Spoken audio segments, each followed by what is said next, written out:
Hi everyone, welcome to another video from Crafty Terrain. My name's Lee and today we're doing a box opening for Padme. This has just came in the post and I just want to say thanks to Ilya for letting us do this box opening. This is going to him and going to be in his Gar army. So cheers Ilya. Okay, let's get the box open and have a look. Okay, let's have a look at the box. If we take a look at the back, you've got your artwork here and your poses options. Again, no quotes, so that must be a new thing now. We must not have quotes on the boxes. Okay, let's take a look what we have inside.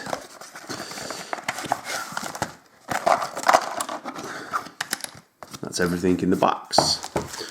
Let's have a look at the rules guide and what artwork we get. So there's your art, and then all your keywords that you have with Padme are there and how they work, and then you've got your assembly guide and your contents and your components. Okay, so let's have a look at the tokens and the cards, and then we'll take a look at the mini and the sculpt. I'm not going to be building this one because this one's going to Ilya. It's for his Gar, so he can build it and pick the poses himself. So you get all your standard tokens, your suppression, your surge, dodge, wounds and stuff, and order. Okay, so let's take a look at her unit card. So Padme is 90 points. She has a command, a training, a gear, and an armament. She has quick thinking, authoritative, exemplar, nimble, and sharpshooter 2. She's white defense dice, 6 wounds, 3 courage, surge to hit, surge on defense, and speed to move. In combat, in hand-to-hand melee, she has 3 black martial arts, and then she has her ELG 3A blaster pistol, which is 3 black and pierce 1. I do notice that she's very similar to Leia, which I really like being Leia's mother. Same weapon. She's got quick thinking, 90 points. I think, it's very thematic. It's good design. I really like that. It's cool. So she got quick thinking, so you can give a aim and a dodge, which is going to be great with clones. Not a clone trooper, but if we look at her exemplar, it allows friendly units at range 1 to 2 and in line of sight to spend your green tokens. So she's going to fit in really nicely with the clones and add to that token sharing and that big massive pool of tokens that the clones get. She's authoritative, so when you would be issued an order, you may issue an order to a friendly unit at range 1 to 2 instead. So that could come useful if you've got a trooper in trouble or another hero that you need to get moved and you can't get an order on them, but because you've only got her command cards in your hand, you can get an order to them. So that's good. She's got the nimble keyword, so good with dodges, and then the sharpshooter 2, again, that's the same as Leia, so she could do some damage with them 3 black dice because no unit's going to get cover. So yeah, nice. The 6 health and the white defense dice, does make her a target to be killed by your enemy, so you have to be careful how you play her. Let's have a look at her command cards. So we'll start with the 3 pip, and that is diplomatic cover. Okay, and this is the card that you can divulge at the start of the game. Okay, so you gain secret mission. If this card is divulged, Padme Amidala gains secret mission. If it was not, she gains reliable 1 instead. So reliable's okay, but I think if you're playing Padme, you might as well give her the secret mission. Okay. If you have, then she gains infiltrate, and when she's deployed, she gains a dodge token. And this must be your card that you select in your first round for your orders. So you don't have to push right up with the infiltrate. Got to be careful with them white defense dice and 6 wounds. But having that secret mission an option just gives you another way to get a victory point and win the game. If it presents itself, you don't have to take it.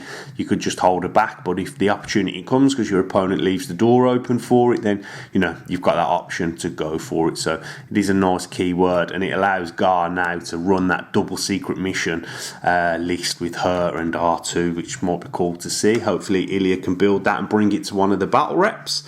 Then her 2-pip, which is aggressive negotiations, and I really like the artwork on this card.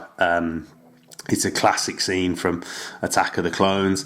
This is for Padme and one trooper, and it is when Padme Amidala issues an order to a trooper unit, it may perform a speed 1 move or gain 1 aim, dodge or surge token. And again, being able to perform a move off your 2-pip is a little bit like Leia's No Time for Sorrows, where she gets to give out 2 moves to trooper units. Again, it's got that flavour, which is really cool. Great game design.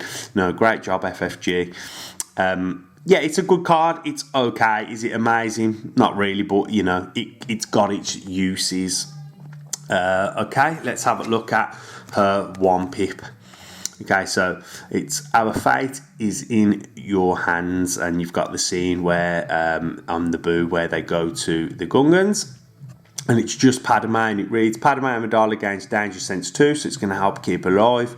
At the start of her activation phase, you may transfer any number of suppression tokens from trooper units at range 1 to 2 to yourself.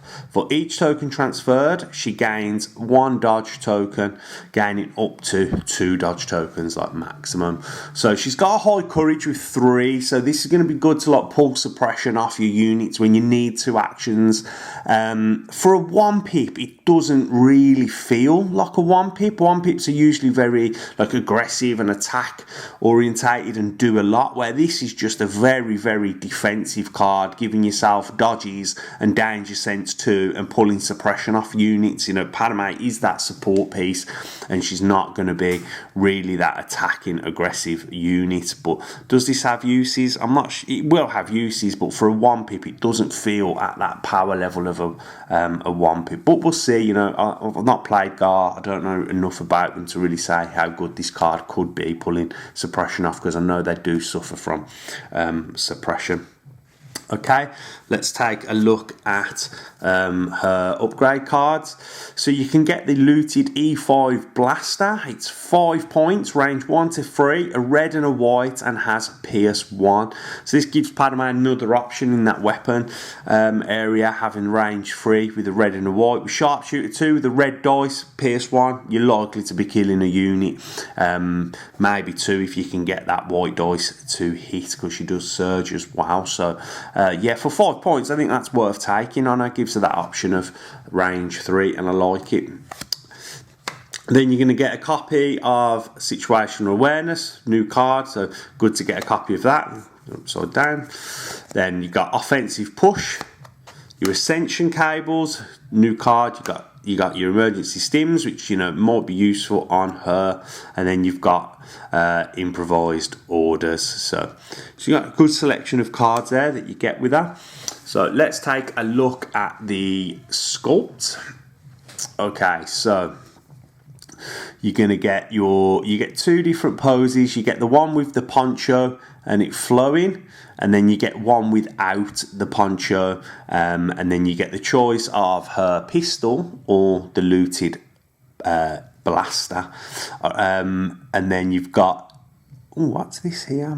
Let me take a closer look. Oh, it's the hair. I think it's to go on the back of her bun there. So I'm not sure which build I would go for. Again, not my choice. It's going to be up to Ilya. I think I would have liked to have seen the bodies being different. I would have liked to have had, you know, from Attack of the Clones, where they're in the arena and she's been attacked, and the top, I think it's on the artwork actually, because yeah, this sort of pose here, and she's got the scar, but it would have added a bit more detail, and the top's all ripped, and I would have put the looted blaster on her. I think that would have been a nice pose to have. That's probably the one I would go for, and not the poncho, but let's see what Ilya comes with, and hopefully get him in a battle report. But again, nice pose.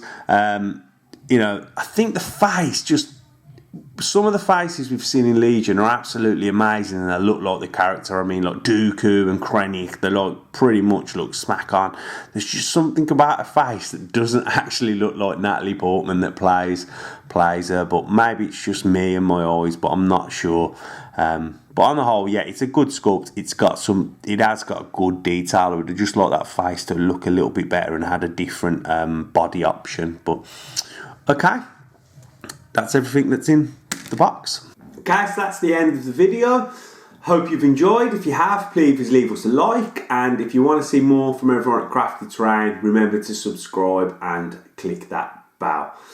Take care and have a great day.